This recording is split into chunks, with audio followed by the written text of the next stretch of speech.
저기 맨 끝에 9절 끝에 보면 사자를 보내리라. 보통 이제 우리나라 말이 이게 참 이렇게 구분하기가 좀 어렵죠. 하나님이 보낸 사자인 그 천사를 얘기를 하는지 아니면 진짜 이 동물 사자인지 헷갈리는데, 여기는 이 진짜 동물 사자입니다. 동물 사자. 하나님이 사자를 보내서 멸망시키겠다고 말씀하는 것입니다.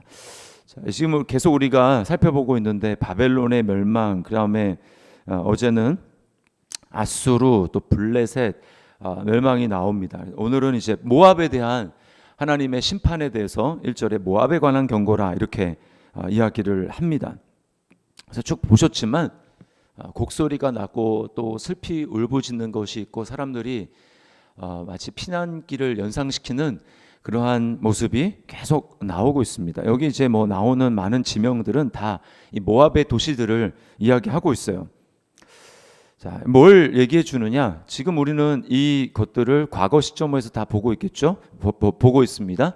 그래서 다 모압이 경고한 게 아니라 실제로 멸망당했고, 그 다음에 바벨론도 멸망당했고라고 하는 것들을 우리가 역사적인 것들을 통해서 우리는 알고 있습니다.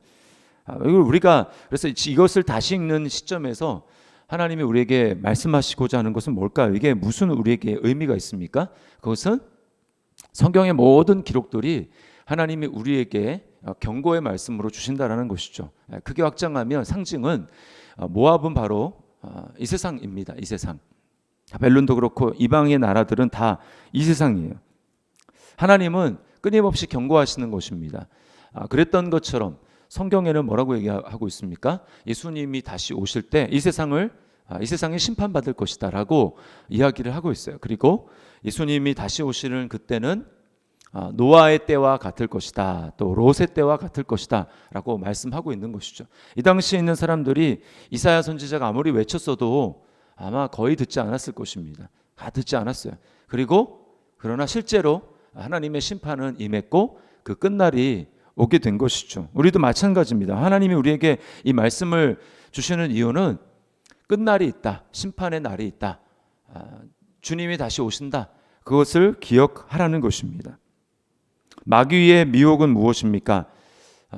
계시록에 보면은 자기 때가 얼마 남지 않는 것을 알고 분을 내서 내려와서 믿는 사람을 한 사람이라도 넘어뜨리고 미혹하기 위해서 힘쓴다고 이야기를 해요.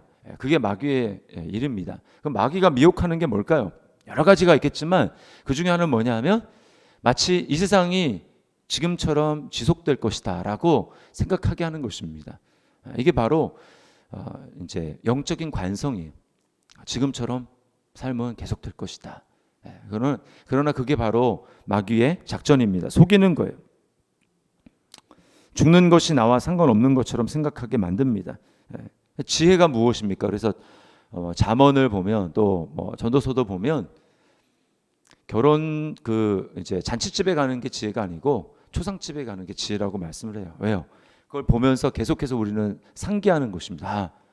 내 주변에 있는 사람들이 하나둘 떠나는구나. 나도 곧 떠나겠구나. 이것을 생각하면서 여기에 우리의 마음을 두지 말라는 것입니다. 하나님 앞에 설 때를 기억하며 살라는 것이죠. 깨어 있으라는 것입니다. 헛된 이 세상에 마음을 주지 말아라. 이게 지금 이방을 계속해서 심판하는 하나님의 모습을 통해서 성도인 우리가 기억해야 될 것입니다. 깨어 있어야 합니다. 심판은 곧 임할 것입니다. 주님은 곧 오실 거예요. 자, 그럴 때 무엇을 의지하며 우리가 하루하루를 살아갈 것인가 라고 하는 것인데요, 여기 2절 말씀에 보면 모압은 잘못된 것을 의지했습니다. 2절에 보면 그들은 바익과 디본 산당에 올라가서 울며, 그렇게 이야기를 합니다. 바익과 디본 산당, 이게 우상을 이제 모시는 그런 신전이죠. 그러니까 지금 모압은 이런 패망의 때 지금 누구에게 지금 기도를 하고 있습니까? 우상에게 기도를 하고 있는 거예요. 헛된 것이죠. 우상은 이사야에서 뒤에 넘어가면 계속해서 얘기하지만 눈은 있어도 보지 못하고 귀는 있어도 듣지 못하고, 그리고 또 입은 있어도 말하지 못하는, 손은 있어도 전혀 행동하지 못하는 그것이 바로 우상이라고 이야기를 합니다. 그래서 우상을 의지하는 사람들은 다 우상을 닮아가게 돼 있어요. 그래서 이사야에서 유명한 구절이 나중에 신약에 나오게 되는데 뭐라고 주님 말씀하십니까? 이 백성이 눈이 있어도 보지 못하고 귀가 있어도 듣지 못한다. 깨닫지 못하게 하라. 이게 뭘 얘기합니까? 그들이 헛된 것을 바라보고 우상을 바라보고 있기 때문에 우상을 닮아간다는 거예요. 그래서 우상을 섬기고 이렇게 숭배를 하게 되면 점점 우상을 닮아가는 것입니다. 그런데 이런 눈에 보이는 유형의 우상만 있는 게 아니죠. 다른 우상도 있습니다. 7절 말씀에 보니까 이들이 지금 도망하면서 무엇을 챙겨가지고 가고 있습니까? 그러므로 모압을 아니죠. 7절에 그러므로 그들이 얻은 재물과 쌓았던 것을 가지고 버드나무 시내를 건너리니. 지금 피난길을 가고 있는데 딱 하나 챙긴 것이 있다면 무엇입니까? 재물이라는 것이죠. 재물. 그러니까 지금 이렇게 다 망해가는데 이들은 지금 어디에 급급하고 있습니까? 돈에, 재물에 급급하고 있다라는 거예요. 우리가 꼭 기억해야 됩니다. 심판의 때에 정말 이것이 나에게 정말 도움이 될 것인가, 나를 건져줄 수 있는, 의지할 수 있는 대상이 될 것인가 라고 하는 것을 우리는 질문을 해야 합니다. 돈이 그렇게 할 수 있을까? 배우자가 그렇게 할 수 있을까? 자식이 그렇게 할 수 있을까? 또 내가 이 세상에서 공부하고 쌓은 많은 지식이 나를 그날에 건져줄 것인가? 우리는 하나님 앞에 다 단독자로 서야 합니다. 하나님은 불로 심판하신다고 했어요. 그때 많은 사람들의 통곡과 슬피 부르짖음이 지금 여기 기록되어 있는 것처럼 하나님 앞에 들릴 것입니다. 내가 평생 돈을 쌓았습니다. 이 돈을 전부 다 드릴 테니까 나를 이 심판에서부터 좀 피하게 해주십시오. 소용이 없을 것입니다. 여러분, 우리 자신에게 한번 정직하게 질문을 해봐야 합니다. 나는 지금 무엇 때문에 안심하고 있는가? 나는 지금 무엇 때문에 내 마음을 안심하고 살아가고 있는가? 일이 생각대로 잘 풀리기 때문인가? 그러면 우리는 일이 지금 잘 풀리고 있는 그것을 의지하고 있는 것입니다. 우리 다윗의 고백을 기억해야 합니다. 다윗은 시편 18편에 이렇게 고백하고 있어요.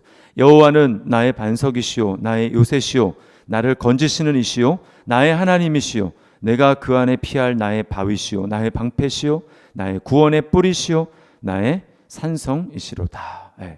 그러니까 다윗은 하나님만을 나의 피난처로 삼고 나의 산성으로 삼고 나의 요새로 삼았다라는 것입니다. 하나님께 피했다라는 거예요. 우리가 하나님께 피했다라는 것을 무엇으로 증명할 수 있을까요? 나는 정말 하나님께 피했습니다. 나는 하나님을 의지하고 있습니다. 그것은 바로 기도입니다. 기도. 그래서 다윗은 그렇게 고백한 다음에 몇 절 뒤에 이렇게 또 이야기하고 있어요. 18편 6절에 내가 환난 중에서 여호와께 아뢰며, 환난 중, 환난을 만났어요. 그러면 정말 하나님을 의지하고 하나님을 피난처로 삼는 사람은 어떻게 됩니까? 돈에게 피하는 것이 아니고 나를 도와줄 어떤 사람에게 피하는 것이 아니라 뭐라고 얘기합니까? 내가 환난 중에서 여호와께 아뢰며 나의 하나님께 부르짖었더니 그가 그의 성전에서 내 소리를 들으시며 그의 앞에서 나의 부르짖음이 그의 귀에 들렸도다. 앞에 우리 그 모압이 산당에서 부르짖었던 거 다르죠? 거기서는 부르짖어도 아무런 응답이 없었습니다. 귀가 있어도, 새긴 귀가 있어도 듣지 못하는 그런 우상이었어요. 그러나 우리 하나님은 어떻습니까? 눈에 보이진 않지만 우리가 그 하나님의 눈을 실제로 볼 수는 없고 귀는 우리가 볼 수 없지만 우리가 하나님께 부르짖어, 환난 날에 하나님께 부르짖으면 하나님은 들으신다라는 거예요. 그리고 우리에게 응답하신다라는 것입니다. 왜요? 하나님은 우리의 귀를 만드시고 우리의 입을 만드신 분이기 때문에 우리가 하나님께 입을 열어서 부르짖을 때 하나님은 들으시는 것입니다. 이게 바로 마지막 날을 심판을 생각하며 살아가는 사람의 지혜로운 모습이라는 것입니다. 헛된 것을 우리가 의지하고 거기에 그것이 마치 우리에게 도움이 될 것처럼 의지해서는 안 된다라는 것입니다. 그리고 이제 그렇게 우리가 의지할 때 또 기도할 때 잊지 말아야 될 마음이 있는데요. 그것은 여기 5절 말씀에 보면 이 이사야 선지자의 마음입니다. 내 마음이 모압을 위하여 부르짖는도다. 내 마음이 모압을 위하여 부르짖는도다. 이게 안타까운 마음이죠. 그냥 우리 이스라엘을 괴롭히고 우리 민족을 괴롭혔으니까 망해라, 잘됐다, 쌤통이다, 이렇게 시원하다라고 얘기하는 것이 아니고 모압을 위하여 부르짖는도다. 이 마음입니다. 이게 바로 예수님의 마음이고 하나님의 마음이죠. 하나님이 지금 이방에 대해서 누구를 향한 경고라 이렇게 말씀하시는 이유가 무엇입니까? 진짜 아무런 이유 없이 그냥 완전히 멸망시키는 게 하나님의 뜻일까요? 아닙니다. 하나님이 지금 경고를 주시는 것은 한 사람이라도 그 경고를 듣고 좀 돌이켰으면 좋겠다라고 하는 이 하나님의 안타까운 마음이 있는 것입니다. 하나님은 계속해서 특별히 에스겔에 보면은 내가 악인이라도 멸망하는 것을 기뻐하지 않는다 이렇게 말씀을 하세요. 하나님의 뜻은 악인이 멸망하는 것이 아니라 악인이 구원받는 것입니다. 악인도 돌이켜서 생명을 얻는 것입니다. 그게 대표적으로 나타난 것이 구약의 요나서죠. 요나서. 그 니느웨, 아수르 얼마나 악랄한 민족인지 모릅니다. 그러니까 요나가 싫어할 이유가 있어요. 제발 다른 사람들은 모르지만 저 사람들에게만은 안 된다. 얼마나 학대를 하고 살갗 가죽을 벗기고 막 이런 민족이었거든요. 그러니까 정말 너무 싫어했어요. 요나가. 저 사람들은 망해야 마땅하다. 그래서 끝까지 진짜 망하나 안 망하나 지켜봤잖아요. 요나가. 그러나 하나님의 마음은 무엇입니까? 보내서 그들이 돌이키는 것입니다. 그런 하나님의 속성이고 마음이기 때문에 우리가 구원받은 것이죠. 선지자들을 끊임없이 보내신 하나님께서는 우리에게 아들을 보내셨습니다. 자기 아들을 우리에게 보내셔서 우리로 하여금 하나님의 마음이 어떤지 알게 하셨어요. 하나님의 마음이 어떤 것입니까? 우리가 아직 연약할 때에 기약대로 그리스도께서 경건하지 않는 우리를 위해서 죽으셨습니다. 그래서 하나님이 우리에 대한 하나님의 사랑을 확증해 주신 거예요. 이게 바로 하나님의 마음인 것입니다. 그러면 하나님의 마음이 그렇다면 우리가 예수 믿는 사람으로서 어떤 마음을 가져야 합니까? 우리 또 그런 마음을 가져야 돼요. 예수님처럼 마음을 가져야 됩니다. 그래서 끊임없이 하나님을 거부하는 예루살렘을 향해서 예수님도 우셨잖아요. 예루살렘아 하면서 주님은 우셨습니다. 우리가 이런 마음을 가져야 돼요. 특별히 우리 주변에 하나님을 알지 못하고 있는 사람, 또 이 대한민국의 이 영적인 현실 앞에서 우리가 주님의 마음을 가지고 기도해야 됩니다. 하나님 불쌍히 여겨주십시오. 몰라서 그렇습니다. 깨달을 수 있도록 역사해 주십시오라고 우리가 하나님 앞에 기도해야 됩니다. 그리고 복음을 전해야죠. 복음을 알려줘야죠. 하나님이 그런 하나님이 아니다. 하나님이 그런 하나님이 아니다.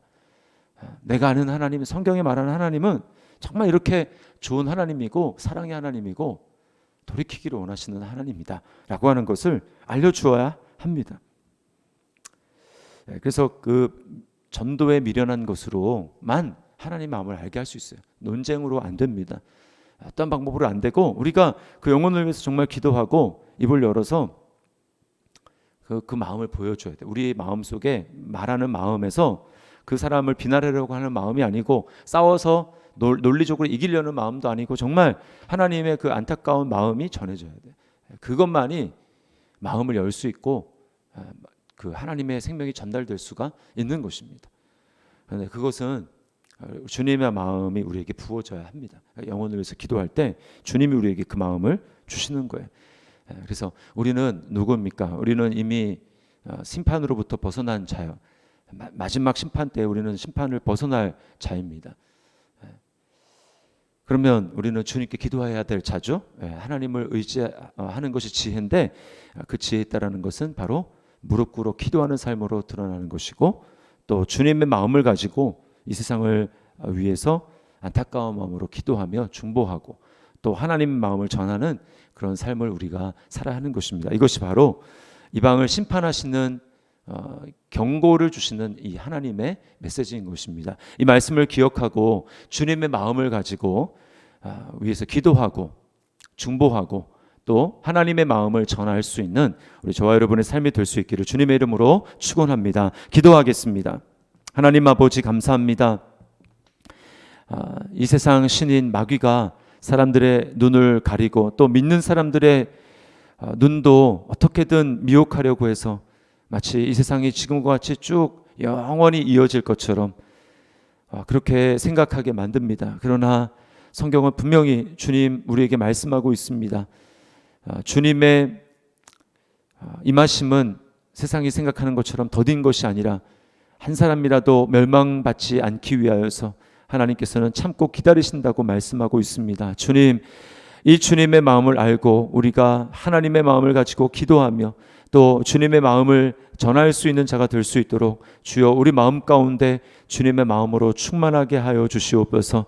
우리는 깨어있게 도와주셔서 이 세상에 헛된 것, 없어질 것에 우리 마음을 두고 그곳에 주님 마음을 두고 의지하는 것이 아니라 주님 그것에게 도움을 요청하는 것이 아니라 오직 우리의 유일한 산성이 되시고 피할 바위가 되시고 요새가 되시는 우리 하나님께 구하며 하나님께 도움을 구하며 하나님이 우리에게 주시는 정말 그 도움을 의지하여서 날마다 주님 살아갈 수 있도록 주여 우리에게 은혜를 더하여 주시옵소서. 오늘도 기도하며 주 앞에 나아갈 때에 주님 우리의 눈을 열어주셔서 생생한 이 영적인 현실을 우리가 분명히 느끼며 주님 눈앞에 분명히 보며 그렇게 주님 앞에 나아갈 수 있도록 인도하여 주시옵소서. 주님 우리를 사용하여 주시고 우리 주변에 주님 잠자고 있는 자들을 깨우게 도와주시고 또 아버지 하나님 하나님을 알지 못하고 있는 자들에게 주님 마음을 전할 수 있는 우리의 삶이 될 수 있도록 인도하여 주시옵소서.